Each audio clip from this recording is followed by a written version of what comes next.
At mapagpalang hapon po mga kalingap. Magandang hapon po kina Kuya Bal, Ate Edna, and Kalingap Rob. At shoutout po sa mga ambassador deputies sa bawat landing pad. At magandang hapon po sa lahat.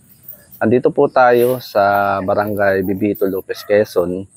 At meron po tayong papasyalan po dito na isang single parent mga kalingap. At ito po yung bahay po nila. Puntahan natin mga kalingap. Magandang hapon po sa inyo. Tuloy na po ako. Magandang hapon po. Pasensya na kayo sir dito sa amin. Ayan, kumusta po kayo? Okay lang naman po. Ayan. Magandang hapon po, Nay. Nay, kumusta po kayo? Ito po, ganito, mahirap lang din po. Ano pong pangalan nyo nga po? Marcel po. Maricel po? Opo, Marcel. Bornes. Ano po? Bornes po. Bornes. Yan. Ilang taon na po si nanay? 41 po ngayon. 41? Sige po. Parang 40 lang ah. 41 na po ako. 41 na po kayo? Sige po, upo po kayo. Bali, kumusta po ang buhay, Nay? Ito po, mahirap nga po. Ganito po. Wala po akong asawa ngayon, sir. At nagkasakit po ako, na-stroke po ako, iniwan po ako. Natira po yung aking 2 anak. Pero yung panganay ko po, sir, nagkatrabaho na ngayon. Ilang anak nyo? Bali 3 po. Yung pangalawa kong babaeng dalaga, kasi sa hirap nga po ng buhay, binigay ko na po dun sa hipag ko para makapag-aral po siya. Kasi hindi ako makapagtrabaho eh. Na-stroke ko? Kailan kayo na-stroke? Na-stroke po ako 2019. 2019? Oo, magli-5 taon na po ako ngayon. Kumusta naman po kayo? Yung kamay ninyo? Hindi ko pa po siya maigalaw. Ganito nga po. Tapos yung paglakad? Yan, papilay-pilay po. May tungkod ako. May tungkod kayo. Ano pong trabaho nyo dati? Wala po. Wala, ganito lang po. Pero nung dalaga po ako, kahit may asawa na ako, nung matagal na pero, nagtatrabaho po ako sa Manila, sa factory ng sabon. Taga dito po talaga kayo sa Lopez? Quezon po. Dito po sa Quezon. Dito sa Barangay Bibito talaga? Opo, taga rito po talaga. Ibig na nabanggit nyo po kanina, ang anak nyo ay 3. Opo. Ang kasama nyo ngayon? Yung bunso ko pong anak na nag-aaral. Isa, kasama nyo kayo mag-asawa? Kami 2 lang po dito. Kumusta naman po kayong mag-ina? Okay lang din naman po. Kahit mahirap po ang buhay, nakakaraos naman po. Nabanggit nyo po, yung mister po nyo, nasaan ngayon? Baka nasa ibang ano na po yun. Pero okay lang. Nabanggit nyo kayo ay iniwan? Iniwan na kami talaga po. Wala na pa talaga siya kahit piso, hindi siya nagbibigay sa amin. Walang problema sir, tiis lang talaga ang buhay. Nung kayo po ay iniwan ay wala pa kayong sakit o may sakit na? May sakit na po. Stroke na ho kayo? Na-stroke na po ako. Ganun po. Yung pala ang buhay ni kaya tinamo nga po sir. Ang ganito lang po kami. Tiis lang talaga. Nakakahiya. Kaya nga po ayaw ko kayong papasukit. Ganito nga. Napakagulo. Hindi kayo na mag-inanaan dito? O kami lang po. Kumusta naman po yung inyong pang-araw-araw na binibigyan po ako nung anak ko nung katrabaho po, sir. Nagpapadala po siya. Ay, mabuti. Mabait naman po siya. Kahit sa paggamot-gamot ko minsan. Pag sinabi ko, nak, pahingi akong pambili ng gamot, binibigyan naman po ako. Ayos naman po. Yun po sa pamagitan din ng pagbibigay ng inyong anak. No, sa anak ko lang po talaga ako humihingi, sir. Ano po, may nag-aaral din or? Ay, tatrabaho na po. Tatrabaho na po. Tatrabaho po siya. Buti, may anak ko kayo nagtatrabaho. Panganay ko po yun, sir. Ilan taon na? Ayan po, sir, yung panganay ko. Nakagraduate na kasi siya. Lalaki? Lalaki po. Binata. Binata. Ilang anak yung lalaki? 2 po, yung lumabas nga po, 2. 3 nga po yung anak. Yung isang dalaga, binigay ko po sa hipag ko at nag-aaral po nga. At wala pa naman kami pang papaaral sa kanya. Gusto po niya makatapos din. At sabi ko, sige, doon ka na lang kay tita mo sa hipag ko po. Kaya doon na siya. Kumusta naman po dito sa bahay po ninyo? Binabaha po kami dito, sir. Kaya lagi kami wala dito. Pag umuulan na, may tubig na po dito. Bumabaha dito? Hanggang dyan po sa inaupuan ni Kagawad ang tubig. Kagawad, Doon sa kay Kagawad. Magandang po hapon kay Kagawad. Sinamahan po ako ni Kagawad. Kaya nga po. Kagawad Domingo. Bumabaha po dito. Bumabaha pala dito sa inyong lugar. Dito lang po ang higaan namin, sir. Dito lang po kami 2 mag-ina. Kumbaga, dito lang kayo. Dito nyo binubuo ang pangarap yung mag-ina. Kami 2 lang po mag-ina talaga. Buti kayo po ay ako po naglalaba, nagluluto. Sabi ko, pumunta po ako dun sa aking kaibigan sa labasan at wala nga po kaming pagkain na kahit man lang. At yung mga sir, wala kaming ulam. Tuyo man lang. Di ba nangangamoy pa? Tuyo. Ayan tsaka yung binigay na longganisa ng kapitbahay dun. Ay sabi ko dun sa anak ko, ay dito na lang po siya kumain. Ay, pero sabi ko nga hapon na uwi na lang ako dito. At walang tao nga po. Wala po kaming kuryente dito, sir. Kaya nga po ang dilim-dilim. Wala kaming ilaw. Kahit man lang gasira, wala. Nagtitiis po kami. May cellphone po yung aking anak. Pagkakain po kami, cellphone lang. Wala kaming dito, sir. Kaya hirap din ang buhay. Nakakaiyak nga po. Wala talaga, sir. Kaya pag kami walang pagkain, nalabas po ako dyan sa mga kaibigan ko. Nangihingi ako. Nakakaya, pero totoo. Nangihingi talaga ako, sir. Ang pagkain. Nagpahihingi po ako. Kumbaga. Ay, kayo naman talaga po, sir, ang buhay.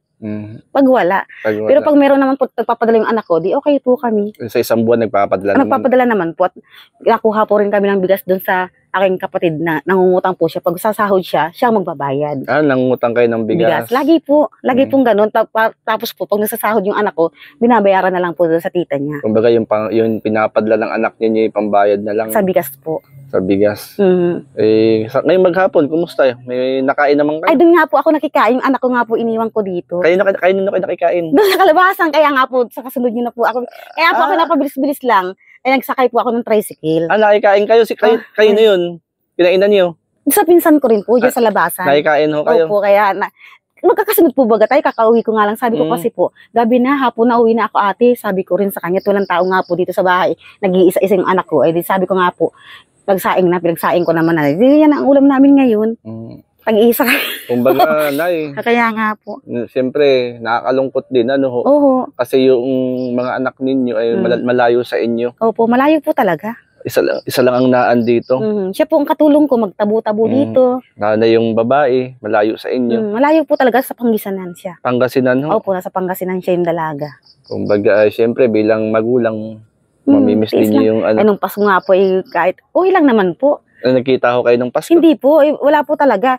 Doon kami sa evacuation kasi po baha dito, may tubig. Hanggang dito ang tubig, maabot po. Paano yung mga gamit nyo? Ay, dito, nagtataasan na lang po namin dito sa katre. Na ano pala rito? Baha po dito. Kaya po, nung Pasko, wala kaming tao dito. Nandun po kami sa evacuation, sa bahay na yun. Ilang taon na kayo nakatira dito? Isang taon na po. Isang taon lang. Lupa nyo ito? Hindi po, nakitira lang po kami. May nakitirik lang ho kayo rito? Nakiusap lang po ako at siyempre, ganito nga po ako, istroke nga po ako, naawa na po. Di siyempre, pinatira na lang po kami dito. Okay naman po, sir.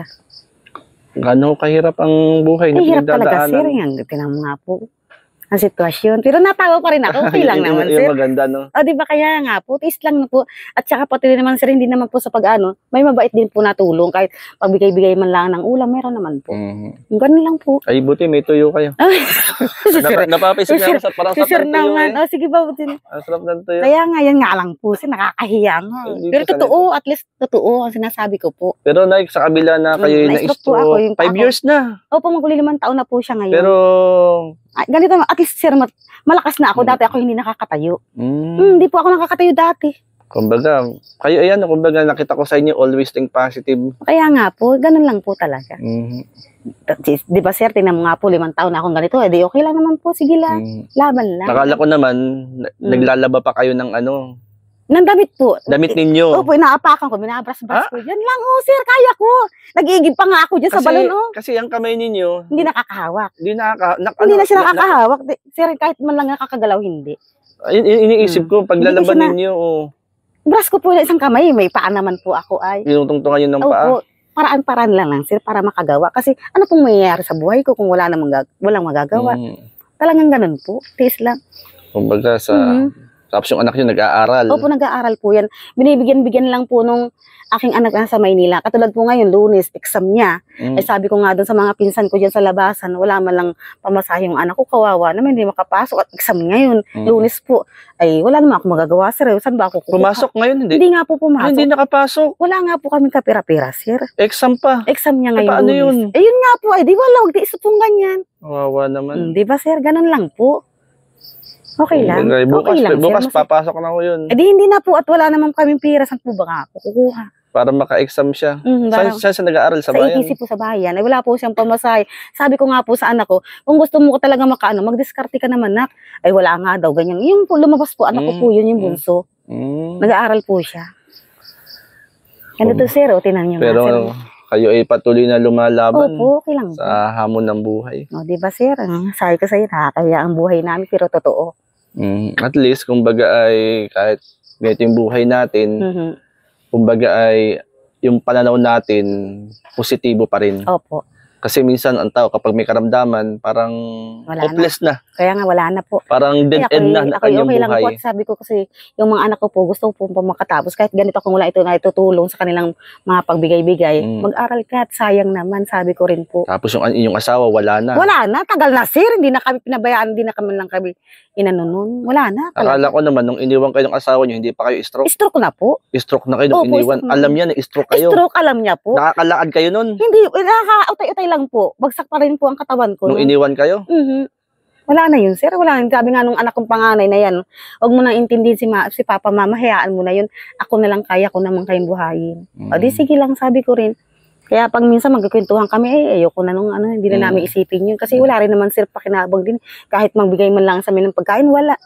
O di ba dapat po kung talagang asawa niya, pamilya niya kami, magbibigay siya kahit papaano. Kasi alam niyang ganito ako. Wala eh.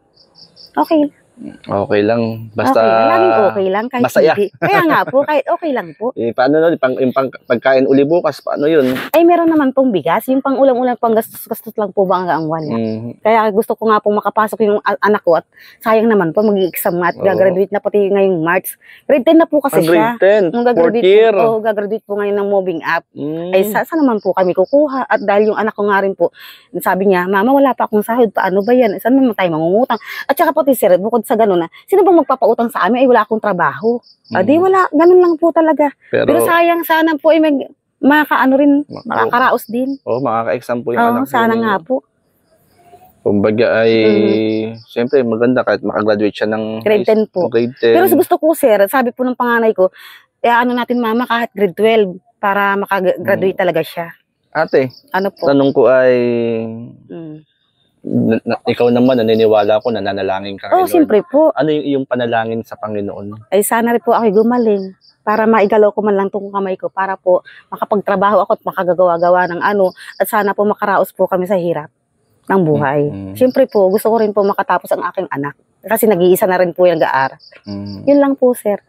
Sana gumaling na po ako. Wala namang imposible. Kaya nga, yun nga po. Kaya nga po minsan, sige lang, kahit mahirap, exercise lang.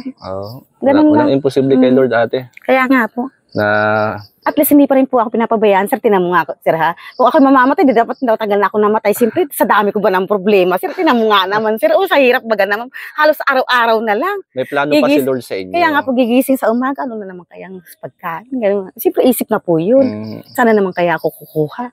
O di ba, sir? Ganun. Hindi, ganun nga. Kumbaga ay, may Okay plano lang. pa si Lord sa inyo. Okay lang, sir. Kayang-kaya yan. Kayang-kaya. Oo, kaya ko pa naman. Malakas pa naman nakakalakad kahit papaano. Gagamit si Lord ng instrumento para matugunan. Yun nga po, sabi ba nila, maghintay ka lang kasi may darating ding biyaya sa May nakalaan. O yun nga po, di ba? Adi hintayin natin kung mayroon nga po talagang sana totoo nga po yung gano'n.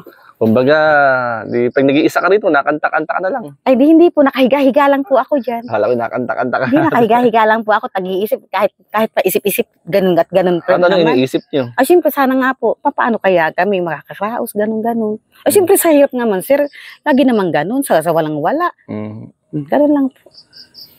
Ate, salamat ate. Salamat din po, sir. At dalangin natin na maghimala si Lord sa buhay ninyo. Opo. Pwede ka bang ipanalangin? Opo. Mag-pray tayo. Sige. Sige, pray. Tungo natin ang ating ulo. Panginoon, maraming salamat sa hapong ito, sa biyaya ng buhay at kalakasan. Panalangin ko po, Panginoon, si ate, batid mo po ang laman ng kanyang puso at isipan. Ang nilalaman nito, Panginoon. Panalangin po namin, Lord, na ang kagalingan mula sa iyo ay kanya pong matanggap. Maging ang mga pangailangan nilang mag-ina. Lord, ikaw po ang siyang umabot at tumugon. Gumamit ka po ng mga magiging daloy ng pagpapala sa kanya pong mga buhay. Marami pong salamat. In Jesus' name, Amen. Amen.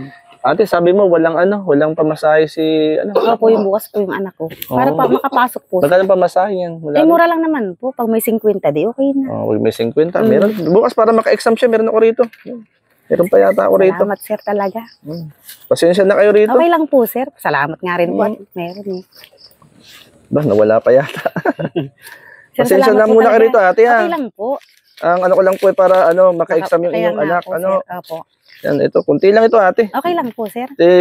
Pamasahe lang ito, ate, para Salamat, sa sir, maka-exam yung ha? inyong Sige anak po. bukas. Sayang naman. Salamat po, sir. Para ha? maka-exam po siya. Opo. Ate, may bigas po ako doon. Pakuha ko lang sa anak ninyo. Opo, sige po, sir. At yung bigas ay makatulong din po sa inyo. Opo, sir. Salamat, sir, Na- talaga, ha? Wala, kay Lord po tayo Buti pala, magpasalamat. nakauwi ako kaagad. Na umuwi to. Sabi ko nga kasi, uwi na ako. Ayun pala, may blessing na darating. Mhm. Salamat po. Kasi Monday ngayon, para bukas maka-exam Kaya yung nga, anak. makapasok man lang, sir. Salamat talaga dito, sir. Maka-exam lang siya. Malaking tulong talaga to, sir. Kasi Ang konti lang walang-wala po nga yan. po. Okay lang, kahit kaunti. Basta po, Mhm. nakatulong po. Salamat, sir, Mhm. talaga, ha? Konti lang yan, ate. Basta Opo. pray tayo, i-bless tayo ni Lord. At Mhm. kapag tayo pinagpala ni Lord, ay siyempre, ay magbahagi tayo ng biyaya. Opo. Konti lang po yan. Walang problema, sir. Salamat nga. Makapasok at maka-exam lang po yung inyong anak, ate. Opo, Lunes sa Lunes po kasi ngayon, hindi nakapasok ay. Mhm. Hindi ko rin naman, sir, alam kung saan ako kukuha. Ay, Mhm. talagang mahirap talaga, sir, ang buhay. Wala naman kasing iba rin pong mahihingian ako ng tulong kasi siyempre mahirap din na nga po ang buhay. Mhm. At least mabibigyan po ako ng mga pinsan ko ng ulam, pagkain, pag wala po Mm. kami. Ay, pero pag meron naman, ay nagpapadala Mm. naman po yung anak ko.